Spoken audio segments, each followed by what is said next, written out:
It's me, Laila. It's Rishana. And welcome to our channel.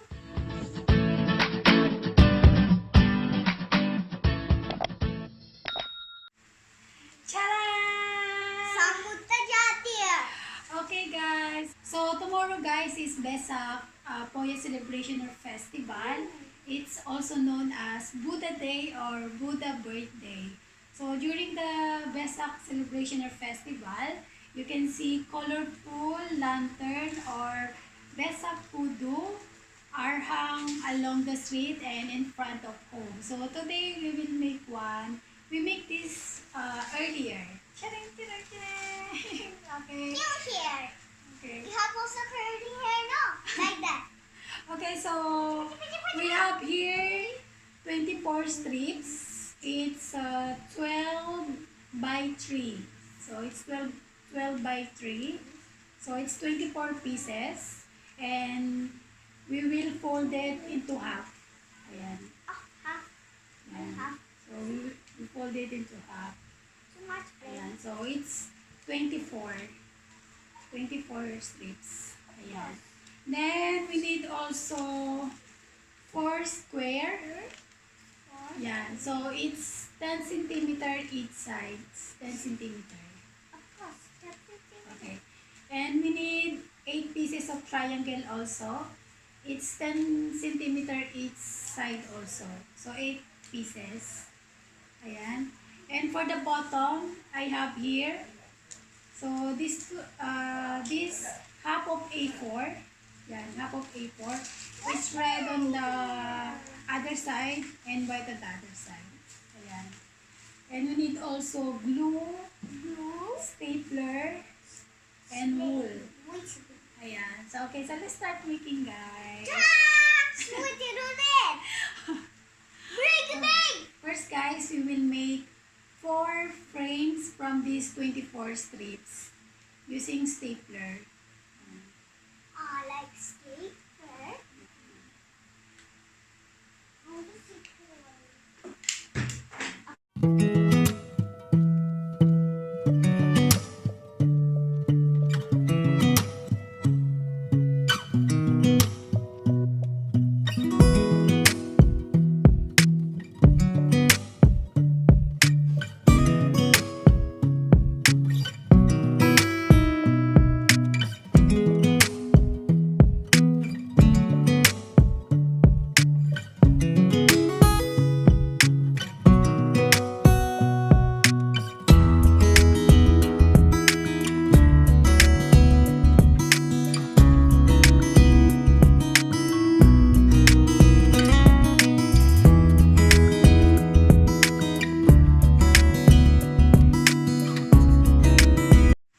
Guys, we have 6 pieces.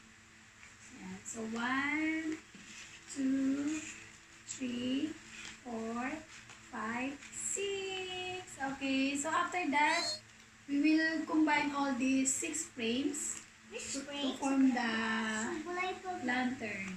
Look my face.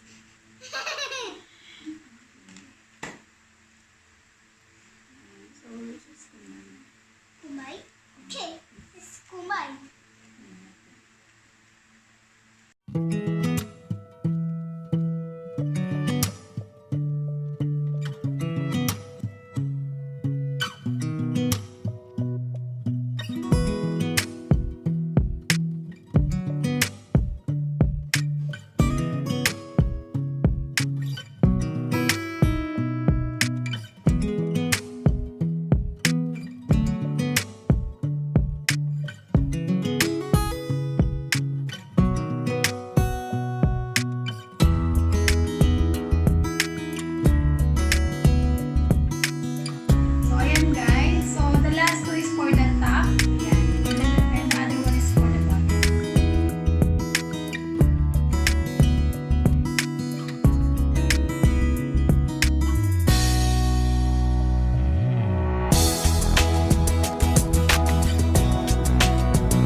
square.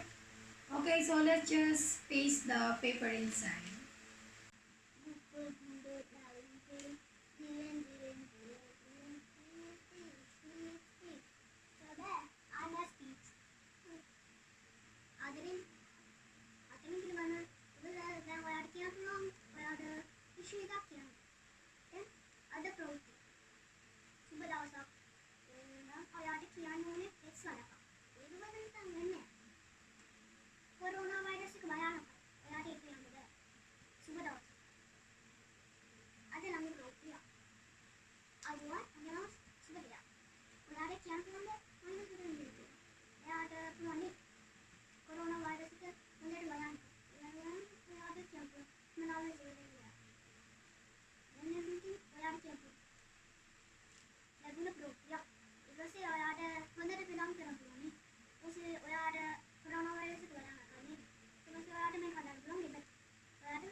That one joking on it. So now we will put the triangle.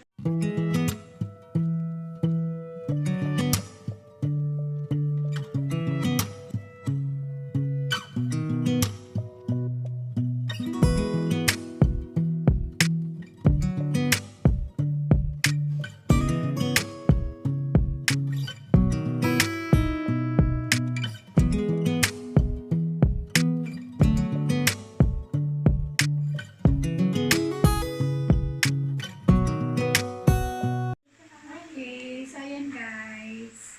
Check, check. So here's the bottom and here's the top. Ayan.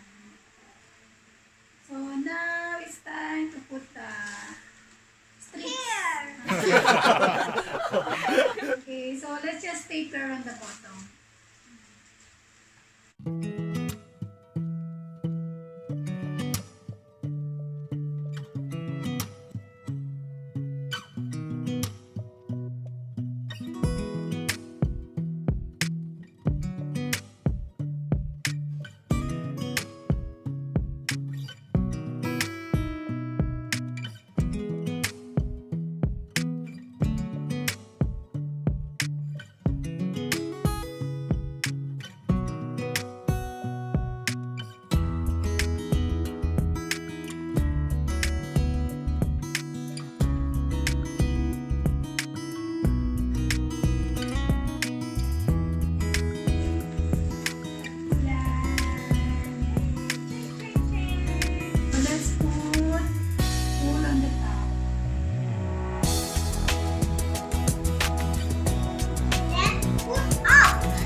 for watching. Buddha Jayanti. Thank you. Always watching, like and subscribe.